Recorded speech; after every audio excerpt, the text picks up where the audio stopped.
Hello everyone, good morning all.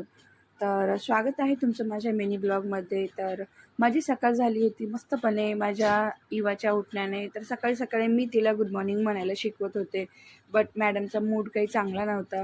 असो, लहान मुलांचा तसाही उठल्यानंतर मूड चांगलाच नसतो, त्यांना मम्मीच हवी असते.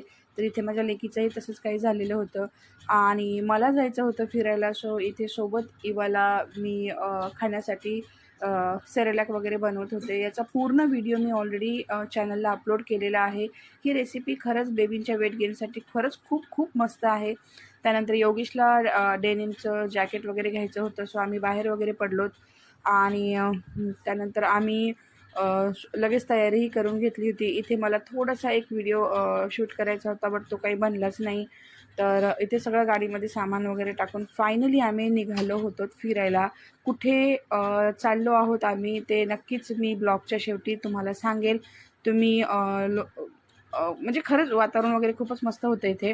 त्यानंतर आम्ही घरूनच असा प्लॅन केला होता की कुठेतरी शेतामध्ये वगैरे बसून जेवायचं होतं. सो घरी आम्ही असं काही मेन्यू सोबत घेतला होता. भाकरी, त्यानंतर मेथीची भाजी, खिचडी, वेफर्स, सोबत प्यायला दही, ताक दोन्हीही होतं.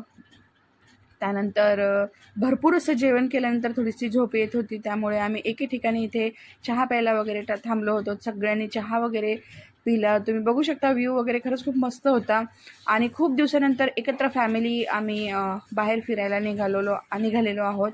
तर सगळे एकदम मस्त आनंदी आहेत. सगळ्यांनी फोटोही इथे क्लिक केलेत. सगळ्यांनी म्हणण्यापेक्षा मी आणि योगेशनी आमच्या दोघांनाच खूप जास्त फोटो काढण्याचा शौक वगैरे आहे.